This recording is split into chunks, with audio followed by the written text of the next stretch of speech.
Imaginez un désert aride, balayé par le vent, où des fouilles révèlent non pas des ossements humains classiques, mais des corps desséchés étrangement différents. Crânes allongés, mains à 3 doigts, structures osseuses qui ne correspondent pas à ce que la science considère comme humain. Depuis des années, le Pérou est au centre d'une controverse mondiale, les fameuses momies dites extraterrestres. Tout commence en 2015 lorsque des chercheurs indépendants prétendent avoir découvert, près de Nazca, des momies recouvertes d'une poudre blanche mystérieuse, leur donnant une apparence presque irréelle.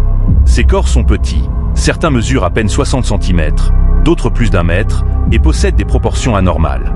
Leurs crânes sont massifs comparés au reste du corps et leurs orbites oculaires gigantesques. Rapidement, les images font le tour du monde.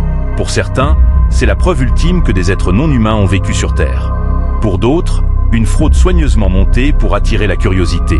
Mais au-delà du sensationnel, que révèlent vraiment ces momies? Des analyses auraient montré la présence d'ADN, mais pas totalement humain. Certaines études présentées affirment que 30% du matériel génétique serait inconnu. Les sceptiques crient à la supercherie. Pour eux, il s'agit de restes humains anciens, modifiés ou recomposés avec des os d'animaux. Pourtant, une question persiste. Comment expliquer l'anatomie de ces créatures qui ne correspond pas à l'évolution humaine connue? Certaines possèdent 3 longs doigts, comme conçus pour manipuler des objets différents de nos outils. D'autres ont des os creux mais solides, rappelant certains oiseaux. L'histoire prend un tournant plus troublant encore lorsqu'un médecin légiste péruvien affirme devant le Congrès mexicain en 2023 que ces momies ne sont pas des fabrications modernes. Les scanners montrent des organes internes, des œufs fossilisés à l'intérieur d'un corps et des structures osseuses cohérentes. Comment fabriquer cela sans que la supercherie ne soit évidente?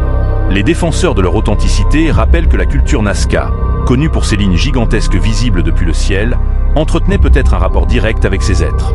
Les dessins géants du désert ne seraient-ils pas des messages adressés à ces visiteurs venus d'ailleurs? Et si les momies de Nazca n'étaient pas des facs, mais bien des preuves d'une cohabitation ancienne entre l'homme et une autre intelligence? Le débat divise encore aujourd'hui la communauté scientifique. Les sceptiques accusent les chercheurs alternatifs de manipuler des restes humains sacrés. Les partisans y voient la plus grande découverte archéologique de tous les temps. Mais au fond, la vraie question est ailleurs. Pourquoi une telle peur de reconnaître la possibilité d'une humanité parallèle? Pourquoi ces corps, au lieu d'être étudiés dans les plus grands laboratoires du monde, sont-ils rejetés dans l'ombre et traités comme des canulars? Certains chercheurs avancent une hypothèse encore plus dérangeante. Et si ces momies n'étaient pas des extraterrestres, mais les vestiges d'une lignée disparue de l'humanité? Une espèce cousine, oubliée volontairement de nos récits officiels? Des chroniques anciennes parlent d'êtres venus des étoiles qui enseignèrent les mathématiques et l'astronomie au peuple de l'Amérique ancienne.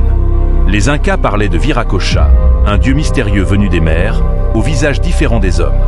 Et si la réalité dépassait la fiction? Alors, fraude habile ou découverte interdite? Les momies du Pérou continueront à hanter notre imagination collective.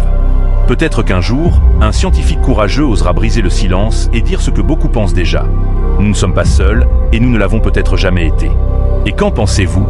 Donnez votre avis dans les commentaires.